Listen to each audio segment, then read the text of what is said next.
I had never seen myself as a man driven by vengeance. I was a firm believer in fairness, understanding, and the power of forgiveness. But that belief shattered, just like the marriage I thought was unbreakable, on a Saturday night at a fancy party thrown by one of my wife's colleagues. The evening started out harmlessly. Lydia and I had been married for 8 years. And though things had been perfect for a while, I still thought of us as a team. We arrived at the party together, arms linked, with her silver cocktail dress sparkling under the soft glow of the chandelier. She was laughing, flipping her auburn hair, drawing eyes wherever we went. She was stunning, as always, and I felt a familiar surge of pride that she was mine. At first, the party was filled with small talk and the sound of champagne glasses clinking. Lydia introduced me to a few of her co-workers, one of whom was Mark. He was tall, broad-shouldered, and had that smug grin of a man who thought the world owed him something. Lydia had mentioned him before, a new member of her team. Smart, ambitious, and incredibly charismatic. He seemed polite enough at first, though I noticed his eyes lingering a little too long on Lydia's neckline. I brushed it off, convincing myself I was imagining things. But as the evening wore on, I couldn't shake the feeling that something was off. Lydia and Mark kept chatting, their laughter rising above the rest of the party, like an intimate melody. I sipped my drink, forcing smiles during conversations I wasn't even paying attention to, while my eyes kept returning to her. She seemed flattered by his attention. Her cheeks were flushed, not from the champagne, but from something else. I told myself to relax. Jealousy wasn't a good look. Lydia loved me. We had a life together, a history. No man, no matter how charming, could come between us. That illusion shattered when I saw it.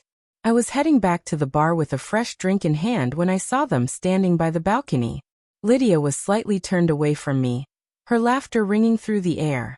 Mark's hand was resting on the small of her back, far lower than it had any right to be. And then in slow motion, I watched his hand slip under the hem of her skirt. My blood ran cold. She didn't slap him. She didn't pull away. She didn't do anything. Instead, she tilted her head and bit her lip in a way I knew all too well. My drink almost slipped from my hand. I froze for a moment, my mind racing. Was this real? Had I misunderstood? But no, there was no mistaking the way she looked at him, or the smirk on his face. Fury exploded inside me like wildfire, and my hands shook as I fought the urge to march over and break every bone in his arrogant face. But I didn't. I turned and walked away, leaving the party without a word, plotting my revenge. The next few days were a blur of pretending everything was normal.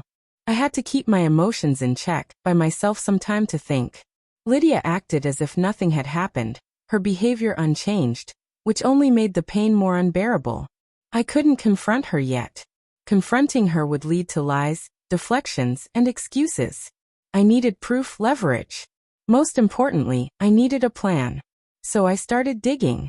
Lydia wasn't as careful as she thought. A glance at her phone while she was in the shower revealed a string of flirtatious texts with Mark. It wasn't just one night. This had been going on for months. The betrayal hit me like a freight train. But I swallowed the pain and let it fuel my resolve. Mark, I soon discovered, wasn't just a sleazy co-worker. He was also married. His wife, Rebecca, was a reserved but kind woman I had met briefly at a company event. She didn't deserve this any more than I did. I reached out to her anonymously, giving her just enough information to plant a seed of suspicion. With Rebecca's help, the plan came together flawlessly. We arranged a dinner party, inviting both Lydia and Mark under the pretense of celebrating some vague work accomplishment of Lydia's. She, none the wiser, was excited about it, especially since Mark and his wife would be there. She even asked me to choose a wine. The irony nearly made me laugh. When the night arrived, I played the perfect host. Rebecca and I exchanged knowing glances, a bond forged in our mutual disgust at the situation. Lydia and Mark, oblivious to the storm brewing around them, were all smiles and stolen glances, their arrogance only fueling my determination. Halfway through the dinner, I excused myself to grab a special dessert from the kitchen. That was the cue. Rebecca followed a few moments later, leaving Lydia and Mark at the table, likely basking in their delusions of secrecy. What they didn't know was that the dining room was wired. Cameras, microphones, every whispered word, Every lingering touch was being captured in crystal clear detail. It had been Rebecca's idea, and I installed everything myself, my hands steady despite the rage boiling beneath my skin. As we returned to the table, I made a show of raising my glass, proposing a toast to trust and transparency. Lydia's smile faltered for a moment, but she quickly recovered and raised her glass along with the others. Dessert was served, but no one really ate. The tension in the room was palpable, the air thick with unspoken words. Finally, I set my fork down, leaned back in my chair and said, "There's something I'd like to share." My tone was calm but firm. Lydia's eyes darted to mine, a flicker of unease crossing her face. I picked up a remote from the table and pressed a button. The television mounted on the wall flickered to life, showing a paused video. Lydia's face turned pale as she recognized the scene. The party, the balcony, her and Mark, frozen in time. "What is this?" she stammered, her voice barely audible. "Evidence," I said simply. I pressed play. The room fell silent as the video played, every damning detail exposed. Rebecca's face hardened, her eyes locked on Mark, whose smug facade crumbled in an instant. Lydia turned to me, tears welling in her eyes. But I raised my hand, stopping her before she could speak. "I don't want to hear your excuses," I said coldly. "This isn't about saving anything. This is about accountability." Rebecca stood up, her chair scraping loudly against the floor. "Mark," she said, her voice trembling with controlled fury, "you'll be hearing from my lawyer. And don't even think about coming home tonight." Mark opened his mouth to protest, but she silenced him with a glare that could have melted steel. He slumped in his chair, defeated. As for Lydia, she sobbed, begging for forgiveness, promising it meant nothing, that it was a mistake. But her words were empty, her tears falling on deaf ears. "This isn't just about you and me," I said, my voice steady.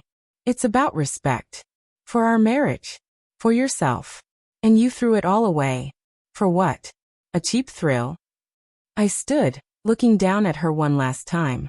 "I'll be filing for divorce first thing tomorrow. The papers are already prepared.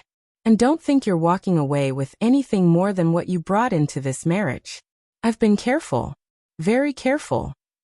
Lydia's sobs grew louder, but I felt nothing. The love I once had for her had been replaced by a cold, impenetrable wall. The aftermath was swift and brutal. Mark's wife followed through with her promise, filing for divorce and exposing his actions to their social and professional circles. He was forced to resign, his reputation shattered. Lydia tried to reach out in the weeks that followed, but I blocked her number, her emails, and her pleas for a second chance. I wasn't interested in reconciliation. My focus was on rebuilding my life, free from the toxic weight of betrayal.